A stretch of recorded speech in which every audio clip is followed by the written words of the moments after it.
condoléances à toute la famille de Maître Fall Mamba, hein, qui devrait être notre invité. Désolé, Outiko Bungi Samoko, Nakati ya Libota Nabango, nous sommes de cœur avec vous. C'est Dieu qui a donné, également celui qui a repris. Ce qu'on a à faire est de se poser la question, si nous sommes sur la terre, nous sommes que des pèlerins, un bon jour, Tokoleka. Yo mutuwa ko yiba musolo l'État, yo mutuwa ko gérer ma baie. Le logis la lingeza kangi bisakana yake. Ya on a semana tata mokoza école. Ce qu'on remplaçait gestionnaire, na gestionnaire musus, personne mission qui ne peut pas inspecter. J'ai la lingette qui ne peut pas inspecter. Ne peut pas inspecter musus babano qui ne vous sale. Avant qu'il y ait un garage, puisqu'il a encore 4 ans, avant qu'il y ait na vacances, tout bien parlementaire, tout gestionnaire, na côté na administratif, merci na Gilles Lingette pour le travail que vous avez fait, pour vos dénonciations. Pour un travail abattu, la population congolaise retiendra que à la tête de l'IGF a connu un certain Gilles Alingeti qui a montré en face du monde les mégestionnaires de la République. Et j'aurais appris que Nicolas Kazadi a été appréhendé dans l'État de façon que va enquêter, qu'est-ce qu'il s'agissait. Les gens m'ont appelé. On a beau la mise au point de mal interprété peut-être combattre merci na bande commence soutenir Bichon. Merci na nouveau inspecteur général chef de service monsieur Christophe habite 6 mois. Merci Bailly, nous vous saluons et nous vous soutenons. Mais là, on a conseillé na populisme. Dans la place, j'ai la lingette à Salaki, et si à Sukelaki, Banda Pewana, faites meilleur de vous-même, orientez comment nayo. Et ça, le corps de Mouteki Ngouba, Papa CFV, Ngouba Ateka. À se rendre compte que Ateka a 3 Ngouba. Baye Kotala qui va contrôler beaucoup de 17 Ngouba. Va se retrouver dans 13. Batounia Melere, c'est que lui dirait, on dirait Benoît le caca, mais Kakina Nuku Yangouba, parfois Yangone et Kitaki. À ce moment-là, vous allez me chausser et à Malam Toti. Voilà, nous allons avoir un sujet pour aborder. Désolé de nous tenir par rigueur, puisqu'on a attaqué tantôt dans Mboula. Demain Mboula, il faut mettre Daniel Boumba Siliki. Comme mec a volé quelque chose, Daniel Boumba, Tendembu les autres bêtes boyaya au Kozambata. Au Kozolokutu. Ce qu'on l'équipe au son Daniel Boumba, Daniel Matanga, il faut bêtes boy. Yaya au Kozambata. Daniel Boumba, le gouverneur de la ville province de Kinshasa. Vous savez qui tombe en Angamouna. Voilà, donc on bête du solo, il y a nomination à l'IGF. Gilles Alingeti a remplacé par M. Christophe. Quel bilan a fait na Moussala et Gilles? Eh bien, donc on bête du solo, il y a poursuite contre Matata Mponi dans le dossier Bukangalozo. Donc on bête également du solo, il y a humilité, il y a Joseph Kabila Kabange. Est-ce que Kabila couvre? Il est couvert par ses humilités concernant la loi où Kabila a été voté par les députés provinciaux. Ça, ce n'est que des questions que je me pose. Est-ce que ça respecte le principe démocratique Nambo Kanabiso? Suspension, il y a peu perdre également de Lobela Kiango, mais on constate que ça bouge encore des lignes puisque Bailly peut perdre, selon eux, Bali Kolika était mi peu si Bango Ningisa, après suspension à Bango, après 15 jours, il y a décision, il y a un ministre. À ce moment-là, il faut bazonger la bamisala na Bango na Congo démocratique. Est-ce que peut perdre les lots et ça dit subir pression? Il y a le régime à Tshisekedi ou bien ils sont là pour payer un prix. En même temps, accord, il y a Doha, Oyo et Zomakina, accord, il y a Washington. On doit y mettre un peu de vie enfin. Donc on va être du solo, il y a gestion à ville province de Kinshasa. Moi, je commence à faire des mambo, je peux vous le malin. Votre journaliste Benon Tumba. Merci, Namusala Madame Bozali Bosala, la chaîne MDCO TV.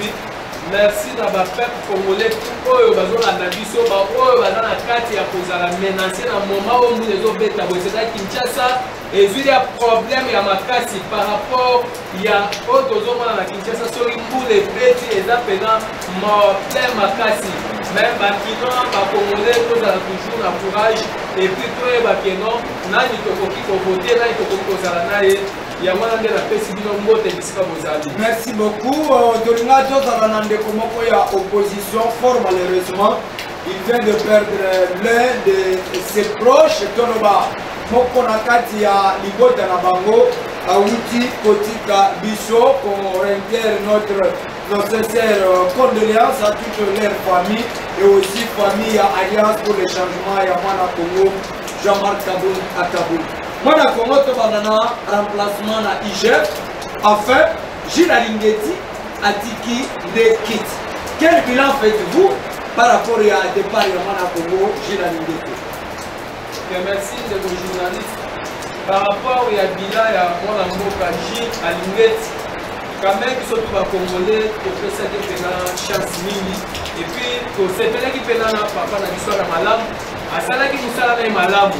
Ataki musala na kitoko na ebandeli na ya musala mais na suka moi mabe ezalaki par rapport ya bato baye okoma zinga na ye soit disant ba conseiller to éviter pourquoi oyo ba conseiller bango bakomaki kopesa ye mais to kosenga na oyo a remplacer papa na biso Gilles Alingeti asali musala na malamu na moment na ye na propose na ye ya Ija ke yom to remplacer tikaka kolanda bilanga landa. Atuala bayaka autour ya muninga parce que bayebi ke kuna soki na kembo medimaka olandaka baflater te yosala musala na malamu bakongole bakondima musala na yo kitoko so osali tokobetela maboko lolenge moko tobetelaki papa na biso Gilles Alingeti tokobetela maboko kitoko tokosepela lolenge osala musala na yo malamu ekosala biso kitoko makasi kolanda te ke baoyo wana mpona asalaka mpona sepelisa bango non sala musala na nde esengeli bakongole bango moko bakokomprendre non osali musala kitoko na IGF na biso ya mboka. Est-ce que Gilles Alingeti toloba puisqu'il s'agit de lui na adjoint na yo apport nini bon nini bapesi na kati ya inspection générale des finances oyo lelo peuple congolais akoko retenir na départ? Oui, na départ na bango par rapport ya bakongolais bayebi non biso tout IGF ezalaki te prikala mais à travers papa na biso Gilles Alingeti nde moto asalaki mpo tous les congolais dépublique IGF mpe ezalaka c'est-à-dire ezalaki mosala mo apetete abandaki mosala onde ya zéro po amatisa yango ti niveau mosala ekomaki kote wana quand même bakongolais baza reconnaissaki non papa wana pena asali mosala na ye malamu tokoki kozala jamais tozala toujours bareconnaissaki non so moto asali mpe na mosala ye malamu faut tokumisa ye epuis na mosala banga kosala wi aza ya libela te aza suka te moto akosala mpe na ntango na ye en tant que chef de l'état somoi ke non mpo na ye esukeli awa apo liba mosusu aremplace ye. Alors vous pensez que cette fois-ci lolenge mosala ezali kosamema mpo nini puisque tomonaki récemment toloba mbala moko likambo ya Nicolas Kazadi oyo tozali kozela likambo oyo ondire azali interpellé na l'état congolais parfois ekozala sortie médiatique na ye ya mikolo mike oyo ou bien Nicolas Kazadi a été recherché par la justice. Non, Nicolas Kazadi a recherché par la justice par rapport à ma propos na ye. Mais justice eluki ye po ezwa ye po aya kobimisa bafrère. Parce que alors qu'il permet le chef de l'État, permet le chef de l'État et ça n'a pas mis. Comme il a annoncé à dévoiler ma mis, il y a des points de justice à saisir. Il n'y a pas atteint sa famille, il y a pas banani na banani.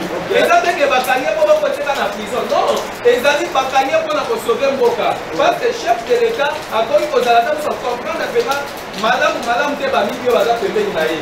Mais azwi moko amoni moko oyo azalaki pe pembeni na ye, atiyobele non chef tomoni ke pembeni na yo bamiyibi bazali c'est pour cela justice ezwi ye po eyeba ke non nani oyo azalaki moyibi pembeni ya chef de l'état mpo na ngai namoni teke makambo ya Nicolas Kazali etali papa na biso Gilles Alingeti te ye apesaki baproposition na ye epuis Gilles Alingeti asali misala na ye malamu ti chef de l'état moni ke non mpo na ntango apesaki Gilles Alingeti ekoki aremplace na ndeko mosusu eza na problème. Est-ce que vous pensez que remplacement ya Gilles Alingeti ezali kobomba mwa eloko moko soit poursuite judiciaire moko simona? Non, mpo na ngai jamais nakoloba ngo bongo te mpo asali mosala na ye déjà aumeli na mosala wana mpona ezala internet te ezala libela te moto akosala mpe na ntango na ye apres soki ntango wana ekoki chef de l'état na vision na moi te par rapport ya ntango apesaki Gilles Alingeti azali te ya mosala malamu mais mpo mosuku akontinue mpo aya bakisa mpe akrista oyo asasali akoki kozala jamais libela te. Est-ce que Gilles Alingeti aza na esengo ya remplacement na ye ou bien alinga azala enfant chéri ya mokonto moi? Non, aza na esengo parce que Gilles Alingeti asalaki mosala na ye malamu kozala na esengo eza nini soki nasali mosala nanga malamu ata lelo kochange nga poste bolongolinga esengo na ezake bakongole basi basepeleke nasalaki mosala malamu. Alors motuna na ngai eza boye depuis Gilles Alingeti asali mosala na ye tangela ngai 1 franc oyo bato nyonso balobaki bagera mabe batambwisa mbongo oyo leta congolais etia na disposition na bango malamu te tangelaka motu moko oyo azala interpele na inspection ya IGF ntango Gilles Alingeti azalaka na motu na yango ke 1 franc ekoti na trésor public. Ok, merci de vos journalistes. Kozala clair. Kozala clair elobi boye Gilles Alingeti aza justice te ye okanga nde motu ye kosala bacontrôle na ye pardon kosala bacontrôle na ye akokomisa yango na justice justice nde akoya kokanga motu po eyebake oyibaki nini par rapport ya barapport oyo IGF ekomiselaki justice c'est-à-dire IGF esesali oyo aye mosala lereste etali justice peut-être justice banda komona ke ya banda kodénoncer peut-être mbongo ebungi te mais atuti na ye non eza mpona bongo te ye asalaka mosala IGF esalaka mosala nango soki esali mosala nango esili epesi na maboko ya justice soki alandeli motu ntango bazongisaka mbongo tokoyeba bango te justice nde eyebi ke soki baoyo akangaki bazongisaki mbongo mpe bazongisaki te mais oyo tokosenga na justice ekozalaka kokanga motu te mais kokangaka mpe motu azongisaka mpe oyo ayibaki soki ke moto ayibaki bokangi ye bozongisi babie na bango ezali eyebani soki mbongo asaliaki bamapango ezali basosiété na bango ezali bokangi mpe parceke bakongole bakoki jamais kozala baperda te ya oyibi mbongo oza na osi ata bakanginga ape na kobima mbongo na ngai koservir nga à la longue na bana na famille eza malamu te tosengi na justice soki okangi ke moto ayibaki soki bokontinue mpe na ayibaki avant meme asala kasho avant kota na prison po azongisa oyo ayibaki. Merci beaucoup mwana Congo lokani meme proposition nini okosala na nouveau inspecteur général chef de service ya IGF M. Christian Kobi ya 6 mois voilà. Proposition na ngai eza boye epa chef ya IGF oyo nouveau chef ya IGF va remplacer Gilles Alingeti. Proposition na ngai eza boye sala mosala na yo malamu kolanda gauche droite te kolanda bacommissionnaire oyo ya batiktokers bacommissionnaire oyo ya bacommunicateur te kolanda bajournaliste oyo bayaka penipeni te mpo baya baflate yo mpo babanda kolia mbongo ya leta non yosala mosala na malamu bao bakondima mosala oyo osali ezali bapeuple congolais na chef de l'état motu apesaki yo mosala kolandaka jamais ke non communicateur songolo non oui waza sérieux okoki mpe kosola naye na ndenge poche oyo yo bosololi c'est normal mais ezala te ke bao bayakaka kotema etiolaka balandi soki lelo Gilles Alingeti akei toyebi bao bazalaki nzingazinga na ye tomonaki bango lelo oyo eske bakolanda ye question posée. Merci yango nayebisaka bakonzi ke ntango ozali kokamba ozala na portion ya parcelle ya pouvoir tala entourage na yo puiske tolelaka kaka ke mokonzi aza mal entouré mais qui se fait mal entouré ani mokonzi puiske tomona awa Gilles Alingeti ke Bamasse kolekaka lekaka na baétanoïke kolobaka. Mais j'attends aujourd'hui. Non, on va continuer à défendre Gilles Alinguet. C'est ça, c'est ça. Pour continuer à artiste comédien non soy. Tout le monde a fait la publicité à la télévision. Mais qu'est-ce qui se fait dans des entreprises? Il ne suffit seulement pas que Bandekobaya passe dans le théâtre dans la télévision, non. Et c'est là tout le monde qui va interpeller. Donc on a un dossier lampadaire dans le forage. Oh, il y a quelqu'un qui est dans le ministère, il y a finance. Oh, il y a un maboko ya mwana Congo Nicolas Kazan. Toi, il y a un bateau qui va interpeller dans le dossier. Mbongo ya baimbo kwa epima. Pour la lampadaire dans le forage. Est-ce que le forage est simple? Est-ce que le lampadaire minda wane est chami? Est-ce que le bateau va kangama? Quoi que le moussou babima? Mbongo wane est kewa. Babimi ke baza ba innocent. Mais mbongo est boum. Dès que mon a procès à 100 jours. Bato bakangami. Bato babimi ke baza ba innocent. Mais mbongo ba imboka eyebani kote keyi. Nous sommes les autres caractérisés mégestion, trafic d'influence, bonne gouvernance, rétro-commission. Oh yo, Ezakaka, c'est notre tour de profiter de pouvoir. Sonia, Bao Bakoya Sima, PFP Natur Nabango, tout ça au détriment du peuple congolais. Tant que Kolobaro, journaliste Ambanga Mubola, Naki Nanda Kunayo, Kosenayo, Ero Wakoya. Nana ebindenga balambaka misi. Ya ebindenga baleka matembe. Mais yo condition yo kolonali bumoza na ngwana. Mukolo matembe lo biso ba congolais tolia ka bato pasi. Saba koti na libumuna yo ke do l'hôpital na libana ba traiter. Libuma salité. Libumu moko ezanga respect. Toba kenaka malema no. Mala Congo. Toba nango crise institutionnelle entre Assemblée nationale. Oh, il est là dans ma boko ya mwana Congo Vital Kamerhe. Na cour constitutionnelle. Oh, il est là dans ma boko ya Dieudonné Kamulu est le pasteur. Na dossier ya Matata Mponi. Matata Mponi, oh, yo tomonaki. La même cour constitutionnelle s'est déclarée incompétente pour un juge ancien premier ministre. Et que le dossier est qu'il y a la cour de cassation. Cour de cassation et s'est déclaré incompétent. Cour constitutionnelle va changer le juge. Pour le juge Yaka va se déclarer incompétent pour juger le dossier à Matata Mponi pour l'ancien premier ministre. Le juge va changer la cour constitutionnelle. Cour Yangomoko est comme compétente pour juger le même dossier sur la même personne. La même cour s'était déclarée incompétente et comme compétente, toujours dans le même dossier. Vital Kamerhe, à lobby, dans la vidéo, dans le numéro, on a balancé ça.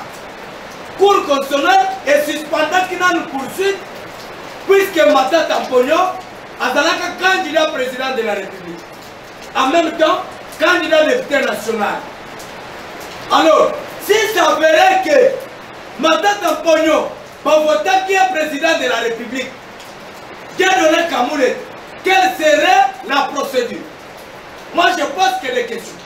Si ça verrait que Matata Mponi était voté président de la République démocratique du Congo, la procédure dans le dossier Bukamalozo serait comment? Moi je posé que des questions. Je ne suis pas constitutionnaliste. Je ne suis pas un avocat ni un juriste, je ne suis qu'un simple journaliste. Ce sont des questions qui m'ont été posées par la population.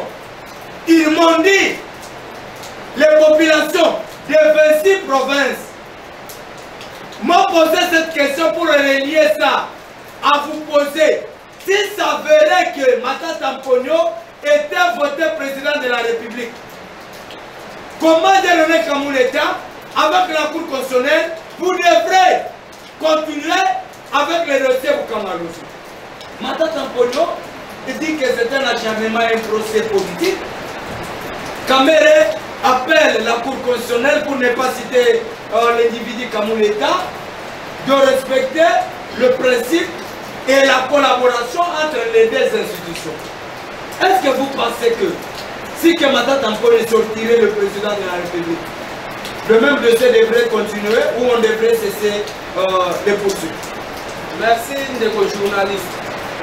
C'est pour cela Tata Mokonzi ya Mboka quand azwaki pouvoir na ye alobelaki ba Congolais polele ke na kutaki mboko ya kokufa na kati ya libulu. Pourquoi nalobi yango bongo? Problème oyo toza nango ya Matata Mponi ya lelo eza makambo ebandaki depuis kala. Pourquoi nalobi yango bongo? Parce que papa oyo soi-disant tobenga bango ke bapapa oyo baza intelligent mingi, baza sage, basalaki constitution na lolenge na bango po eprotéger bango. Ezalaki ke premier ministre soki olunge na place yo bakokanga yo te, yo bakosimba yo te. Ezalaki d'abord intouchable, baprivilégie côté na bango parce que bayebaki ke un jour bakoki kotika pouvoir soit mutu moko akoremplacer bango po eprotéger bango. C'est pour cela problème epandi d'abord na kala na constitution bango basalaki. Pourquoi? Comment mutu okoki kosala mabe me yo bakosimba te, yo bakotouche te? Pourquoi? C'est pour cela après makambo oyo tokosenga na Tata Mokonzi ya Mboka ke faut basala modification ya constitution po basala modification même changement po balongola babiloko misusu oyo eza pena malamu te. Peut-être ekobénéficie mpe na mopanto. Oui, ekobénéficie na bapeuple congolais tout bazala libre tozala na même égalité. Parce que tozomona ke eza na bamosusu baza baintouchable mais biso toza na Congo toza bana mboka mais bamosusu baka bango baintouchable. Pourquoi osali mabe bakoki kosimba te? Yango nde tozosenga na président assemblée Vital Kamerhe, s'il vous plaît, toyebi ke oza homme politique, oza sage, oza intelligent, toyebi yo bien ke osalaka mosala na yo. Mais dossier oyo pena tiaka yango parce que biso bakongolais tosengi ke toza na posa tomona ke Matata Samba. Pourquoi baya Samba? Mais alobi barespecte procédure, ndenge barespecte mpe procédure ya dossier lampadaire na forage ya Nicolas Kazak. C'est ce qu'il a demandé. Oui, mais yango na biso mpe tozosenga. Pourquoi tosengi na président Assemblée nationale? Pourquoi tozosenga na président na biso ya cour na biso? Pourquoi? Po ke bameka na korespecte oyo eza lokola nzela ya kokanga ndeko na biso Matata Mponi. Fo barespecte yango, po respecte eza mabe te par rapport ya constitution toza nango. Toboyi oyo na tour ya régime ya boye babanda koviole. C'est pour cela po bameka korespecte po bakanga ye malamu azala na raison moko te. Merci beaucoup, Mwana Congo. Mais je me rends encore poser cette question qui m'arrive dans la tête. Si j'ai une bonne mémoire, je l'ai dit peut-être sous les contrôles Yabato Bakolande la dossier Bukangalozo ya Matata Mponi. Dossier Oyo est mis en 2022. Na tango wana, je ne défends pas Matata Mponi. Je n'ai ni son numéro, ni le porte-parole de son parti politique ou son porte-parole. Matata ne me connaît pas, je ne connais pas Matata, mais je sais que je cause avec les proches de Matata, notamment l'invité de mon émission, M. Gelor David Makwala, ainsi que M. Trésor, que je collabore, qui sont dans le parti de Matata Mponi. Mais moi, je m'aimerais que poser des questions. Le dossier Bukangalozo a été ouvert en 2022. Ma question, en 2022, Matata Mponi avait quel statut? Il paraît qu'il était sénateur. Ouais. On a saisi le Sénat, on sait ce qui s'était passé. Et maintenant, c'est le même dossier que Matata Mponi n'est pas sénateur. Maintenant, Matata Mponi est député national. Or, si Matata Mponi était interpellé, arrêté, pendant qu'il était sénateur, on dirait que Matata Mponi, le sénateur, a été arrêté dans les dossiers Bukangalozo. Puisqu'on l'a vu avec Escadela, qui était sénateur. Maintenant, vous les avocats, les constitutionnalistes, répondez-moi à ces questions. Les dossiers étaient initiés pendant que Matata Mponi était sénateur. Maintenant, Matata Mponi n'est pas sénateur, il est député national. selon les principes démocratiques, selon les lois et règlements du pays, selon les lois fondamentales de la RDC, est-ce que la procédure du dossier Bukangalozo devrait recommencer pour ressaisir l'Assemblée nationale, puisque maintenant, là, en 2022, Matante était sénateur. Maintenant, il n'est pas sénateur, il est député national. Comme Kamer demande que la Cour constitutionnelle respecte le principe que la levée d'immunité de Matata Mpogno soit sur la procédure plutôt exacte. Maintenant, Matata Mpogno est député national. La procédure est comment? La question à la Cour constitutionnelle, pour ne pas personnaliser les débats. La procédure serait comment? Pendant que le statut de Matata Mpogno a changé. Il n'est pas sénateur comme en 2022. Maintenant, en 2025, il est député national. Quoique c'est la même personne qu'on poursuit dans le même dossier, mais son statut change. Il est poursuivi comme ancien Premier ministre. Tantôt sénateur. Maintenant député national. Alors s'il serait voté président de la République, vous les constitutionnalistes, vous les avocats, les juristes, répondez-moi à ces questions. Puisque la population me les pose, suite à cela dans le cadre de mon émission, je vous les pose, répondez-moi. Dans tous les canaux, je suis là. Répondez-moi à ces questions. Si que Matata Mpogno aujourd'hui député national, dans l'état sénateur, dans l'état arrièrement était le Premier ministre, l'ancien Premier ministre, sénateur, député national, peut-être président de la République, la procédure serait comment? Je boucle. Joseph Kabila également. Sous les viseurs de la justice, peut-être Kabila paye le prix de ce qu'il a fait au pays. C'est vrai? Par rapport à l'ancien président, Makoki, pendant qu'on compte à la détail, il a limité pour toser la justice et ça, la ouais. Comme dossier a déjà, Tolanda qui ministre en abisso de la justice, Constant Moutamba, alors il déjà pour balancer le problème dossier ancien président. Ouais. C'est-à-dire côté on a tokoki au tango milité. Toser la totale la justice. Peuple va la justice. Comment justice a pas agir dans le problème ancien président Joseph Kabila. Il y a un de là parce que tokoki on va montrer en tant que problème c'est déjà dans ma bonne justice. Il y a un de la justice. Il y a pas comment si là on a problème, il y a ancien président. Oui. Alors, justice maître Constant Moutamba également qui bouge encore des lignes, hein, puisque Moutamba donne place à la jeunesse. Ça, c'est un ministre que je soutiens. Quoique Bamsouba, il est un peu populiste, bon. Moi, je ne le vois pas dans ça, mais j'aimerais que Moutamba, que je connais, Moutamba qui a baladé dans la campagne électorale, je ne reviendrai pas à tout ce qu'il a dit, mais j'aimerais voir ce Constant Moutamba redonner l'image de cette justice qui semblerait être malade, comme les autres le disent, mais écoutez, Moutamba, que la politique ne nous échappe pas au principe des droits. Puisque les politiques disent, si la politique entre par la grande porte, les droits s'enfuient par la fenêtre. Est-ce que c'est ça? Poursuite contre Kabila, ses immunités. Est-ce que Kabila est couvert de ses immunités puisqu'il a été élu ou c'est la loi qui lui a donné ses immunités? Alors si c'est que la loi lui a donné ce pouvoir et ses immunités, pensez-vous que la procédure comme lancée est respectée? Ok, merci de vos journalistes. Mais le problème, toi, tu dois comprendre un peu. Ce qui l'on a dit, et puis ça qui ancien président Makoki qui avant la Kangaye, balade la procédure. Mais ils ont quand même l'on les alipés.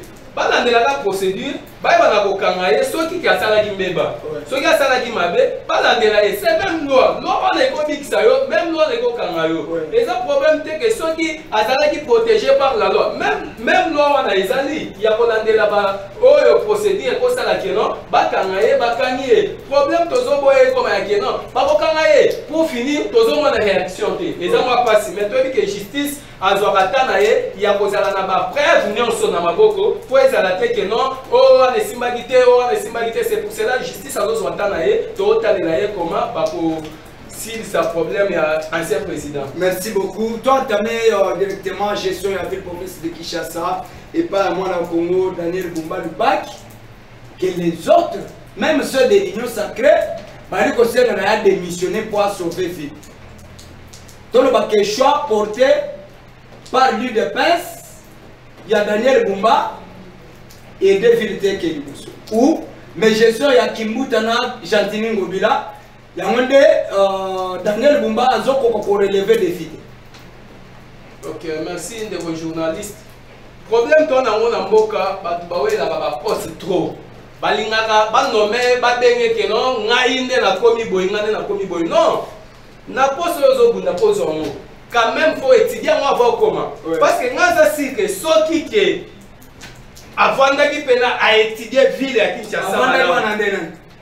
Soki qui est Daniel Bumba, avant d'aller pena malamu qui a étudié pena ville à Kinshasa malamu avant comment oya komaki, c'est-à-dire que ville à Kinshasa et quoi aux a pas problème. T'es sorti dans moment ville à Kinshasa ça va problème est belé. Mais tous appels sûr que ba problème mingi pour écouter que ba problème est belé. Okuta ka ba problème. Écouter que ba problème est belé. Mais okuta ba problème est boité que yo ba na robonisa. Soit on va na ça l'effort pour na kosala. Par exemple, tous un problème exemple coup ces hommes à Kamoto vivre na Kinshasa. Tous un problème et embouteillage à kosala na te.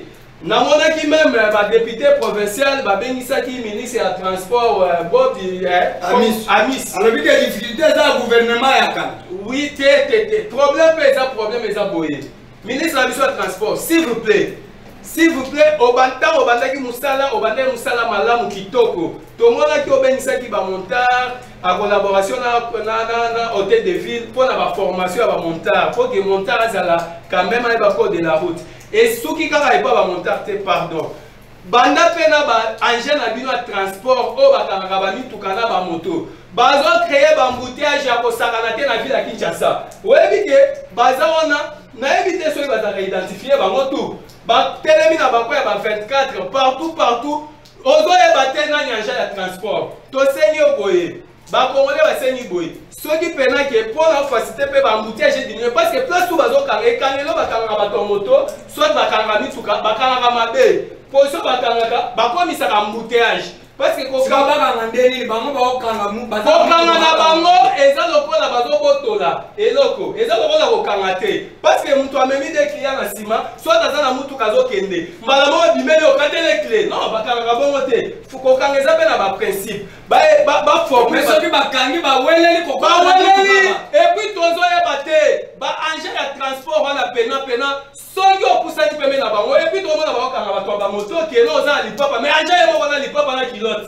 eza moi pasi quand même c'est organisé batu na yo bakanga na nzela bazala quand même identifié bazala na babilamba na bango ekolakisa pena ke o na engin ya transport parce que tozo yeba te so la motocycliste bakopaka te bapesa bakanga comment pesa akanga comment pesa akanga comment au moins que ministère intérieur va s'organiser malamu côté ba tuna bango bino pe ministère à transport bo s'organiser eza pasi ministère transport eza moko ezo créer ba embouteillage parce que ba agent wana bakenda ko signer président ba agent wana eza pasi pona bango ba agent na ba osala biso pasi ba vandi ma ya régie des eaux dimanche non eza mo pasi soki ok a 109 eza tracasserie moko boye tozo eba te ba ka mwindu place moko pena soki 100 personnes, 20 personnes, agent de transport. Tenez zoé banate. Yango nde to sengi pe na ministre na biso intérieur comme ministre na biso intérieur to sengi boy. Ba policier o tchaka na ba souciat. Baza la tête na distraction ya ba agent ministère à transport. Bazo na bango na distraction baza na ta moko te ya ko tala kuluna ko tala moyibi. Baza engagé na ba moto. Pourquoi pour na ba fourrière? Pour na ba fourrière, ministère et intérieur s'il vous plaît. botala par rapport à ministère ya transport bokoki collaborer malamu mais ba anja na bango bazoye ba ko se respecter malamu te bazala uniforme to sengi uniforme bazola tsa ba monta ba classe ba bino belebele pourquoi pas ba anja na bino moko ba anja na bino moko transport bola tsa bango ba tenir so la tsa bango ba tenir to comprendre que non ministre apena ya transport zo sala musala o malamu bo ba mission na bola ka ko tuta ba bordir po na mona ka difficulté d'abord ya commune Barumbu place ba vota yo denga bayimbo ke kuna bali ko nyokoma soki na ko bakisa susu ba bordir na zot ya santé ko kita na zo éviter ko tuta ba bordir puisque makambo ezo sale mana kisasa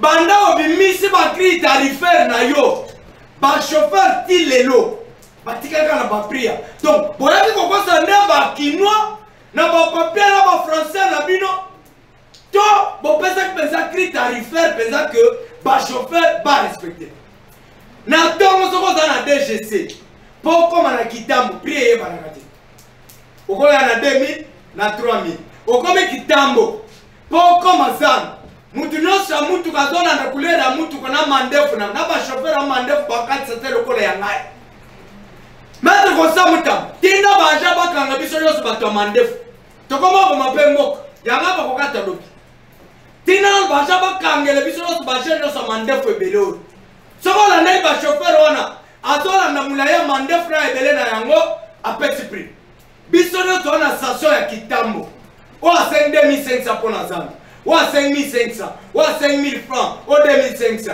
et on a un gouverneur on a un ministre provincial un élu de bingo de Barumbu un génie on nani boba miso il est fier depuis tant on va dans le cabinet aux appels faire ya komi benga ministre à transport na no ba dossier oyo ya frais de stationnement oyo bande kwa moto na mituka ba pesa mituka 1000 francs moto 500 francs ba tongela bango ba parking depuis oyo nani Mbokoso a comme déjà député provincial ata Edith Mokote na député bana nsele na côté a Tchango pour voter kabango pour nani ndela za ministre provincial à transport tindenga tika ero ko tika ya malam eza ko fite 1000 francs na mituka pour la frais de stationnement ba moto 500 na ba mbongo wana côté kenda ke yeba na kate PJ fango PJ la lingeti mikolo azana attention bana ba do nommer ba remplacer moi ko tout ay bordir mutaba to ko ke l'hôpital na ebita soka ko zonga mboko yini akeli banda parce que bango batonga déjà libana eji la lingeti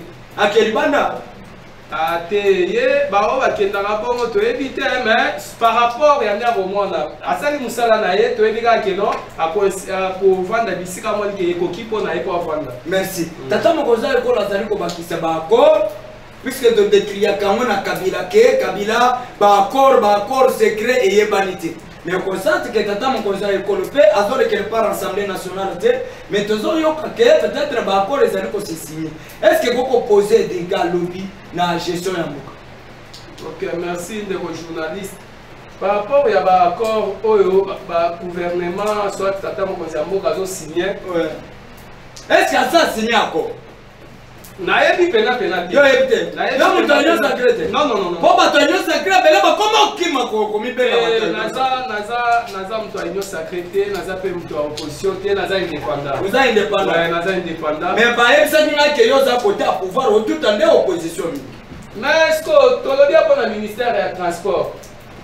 Aza mutu parti ni.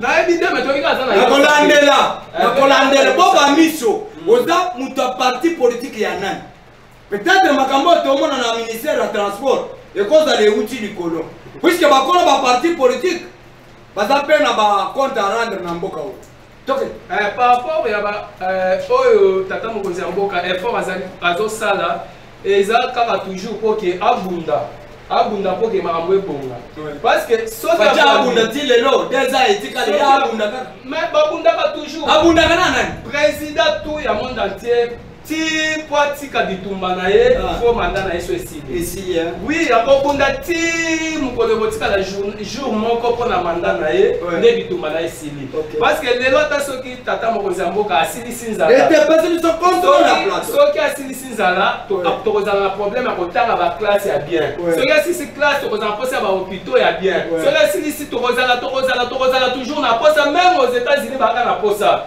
C'est pour cela bitumba na ye ekosilaka te azobunda azomataka pono a trouver toujours solution. Mais quand même ba voyage fouti puisque ba condamnation sur de suite. Bitumba esili na mona ki député moko koganga na établir na bitumba esili na bitumba so mokolo na milaki ni. Bitumba esili mais tozo bakaka buluika. Oui, pour na voyage à tata mokonzi ya mboka akoki komata jamais pamba te. Alors, par exemple, dans le cas de Bamboka Bapaï, après, on a un président. Et ça, on a et ça, on a une stratégie. Comment on a bien comment comment on a biso, on a pas biso. Et ça, on a la stratégie. Ça, on a la stratégie. Parce que c'est pouvoir. Ami Vandeli, faut-il être chef de l'État? C'est là qu'il ne jamais président. Il y a comme président. Mais ça, on a président au Koutaki. Mais il faut pas ça la collaboration. Mais maintenant, contacter Joseph Kabila, comment pas sa solution? Non, à Koki. Makambu pena yena Joseph Kabila na yebi yango comme il faut parce que yena Joseph Kabila ngana maîtriser pour Joseph Kabila makasite koleka Fatou Betonte parce que yena Fatou Betonte basaki passation de pouvoir o etali par rapport ya kiazo matazo kita ezaka rapport la solution ça sous solution zo kamwa que non Haïs par exemple chef nani Joseph Kabila ancien président qui tant tu vas soleil na on a travaillé de face à face abanda il faut toujours solution. Voilà. Voilà. Il dit motema to continue la rubrique ya show c'est ressentir puisque avion et dans le col papa na maman na ndako. Ocha pe munoko ke yo sakana na ngana mobile. Yaya, mwasi na ndako ebita mu avion et décoller ke ngaka aéroport e mata. E komi katikati e kangami. Moteur elani. Il faut baya kotindika. Ayebi abi ona ya yebita yebi papa tango bokota kakona bino mibale okoka na yo carte te abi moteur ezana ba batterie mususu ya tindika mutu kezana nusika ekomi epolelika mbula ekomi basenga mutu ko mususu ba ko reanimer batterie na mobali na ministre na député na ali batterie ya tindika chakal voilà fausse. C'est faux quasiment face à la caméra. Est-ce que le peuple congolais a la confiance dans Félix Tshisekedi pour la gestion? Oui, face à la confiance parce que le mandat dans nos cilités. Est-ce que vous avez que Tshisekedi a séculé le gestion il y a 7 ans, il y a Kabila, gestion à 7 ans Tshisekedi. Et Tshisekedi a voté gestion. A voté pour Nangaï, Etienne Tshisekedi d'abord, Aza. Plutôt la démocratie. Etienne Tshisekedi, ceux qui ont voté, à côté là que pouvoir nini, ils ont marqué na sens et seigneur. Merci. Entre gestion, il y a eu de pèse, n'a pas perdu. Gestion nini, peuple là se retrouve quand même. Entre gestion, il y a Félix Tshisekedi, comme eu de pèse, Kabila comme peut perdre, peuple se retrouve mingi na gestion. Mais par rapport à la question, il faut que la paix battant. Joseph Kabila a 18 ans à pouvoir faire. 18 ans, 7 ans, 7 ans. 7 ans, 7 ans. 7 ans, 7 ans, 7 ans. Photo, par exemple, 7 ans. Tokozo 7 ans à partir à mine. C'est pour cela qu'il faut calculer bien photos de la mandat chef de l'État ici. Voilà. Est-ce que les lots Kabila ont payé prix il y a gestion à Yamou? Wana pena. Est-ce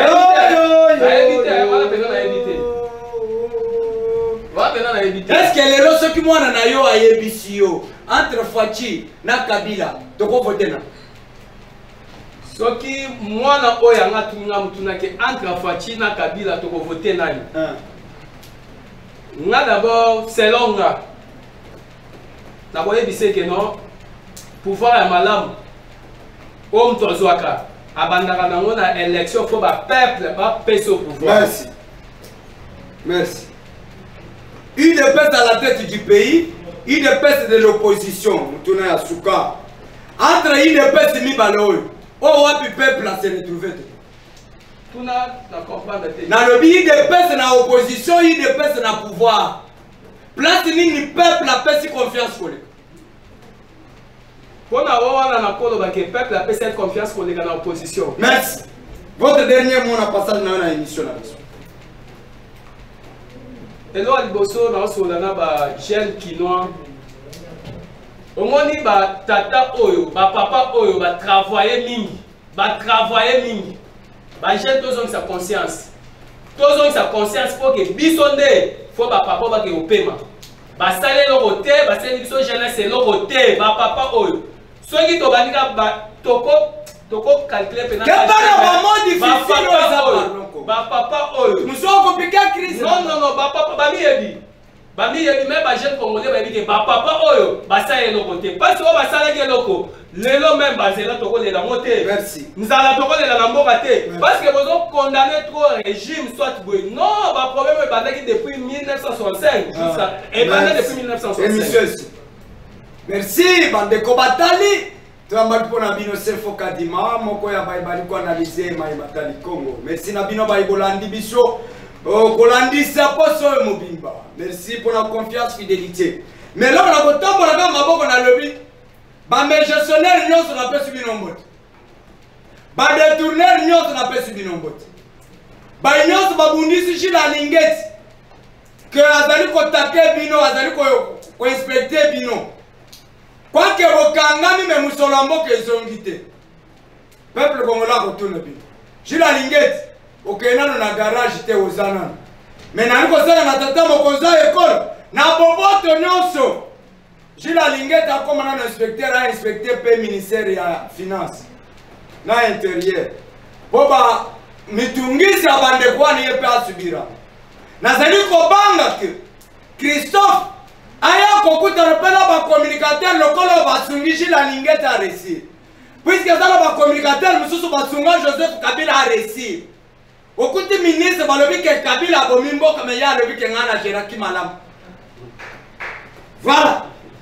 Dete kanda makasi metikana no balikambo soki na lobi yango te bana ngaliema bakosilika na bobotu nyonso ndeko na ngai je merci kombo mususu ya mboka ezaka mulai na bona bete libaku ndeko na ngai na bobotu nyonso démissionner kaka démissionner na yo na bopete okosauver ngaliema botele misinga na DGC bogangi botinda kibatu. Na le biso kinga na kufi ba beno msuba koya peut-être ba kolata tosh kolekangai Dieu merci na linga yo mingi na sepelaka na yo mingi mais pour la gestion na yo ya libungu tulu lolanga Kinshasa aliko souffrir na gestion ndenga komina ngalie mais aliko souffrir tata mokonza école pour sauver bana ngalie liso na yo koya na ngalie. Dieu merci a déjà député provincial. Na évité mutu atie kuna na boko tanga kombo na epona respecta ba mama mingi. Asa conseiller communal kaka na ngaliem yemoko bourgmestre. Atanga papa yebana te. Kaka toujours ekotombola. Puisque problème est à Congo, eza mutu te. Et tant Tshisekedi place à Lali. Aliko tala komba na ye makila etanga na motema. Mais soki nga na tali toge, na tali déclaration ya Tshisekedi avant kota bokonzi. Na kitisi ka motema, na lobika que le pouvoir passe, mais to garder de bonnes relations. Rediffusion à émission za mkono malelo à partir ya 22h. Merci na DT Junior Kalesi Kabeya. Muluba Pembe. Yala merci pour le professionnalisme. Yomoko simabilili, yomoko na régie. Ça montre la suffisance qu'on a le meilleur à donner. La pesi bande ko pense o bazwami na MD Pro Télévision. Bolingwele kanyonso. Moi ça le bi mobile na ngaza impuissant. Leki na ya le bi ke mobile na yo aza puissant. Entre yaya na leki na ya mwasi. Na bango mibale. Na yebi mobile koleka. Habité na yebi ya mama yaya kosi ke mobile na ya aza impuissante. Amobimba. Mais yanda yebi ke tango mobile na ya dekola ka komika likolo kwa kitana braza. Soki avion ezalika crash. Il faut ba kola musaye émission ici.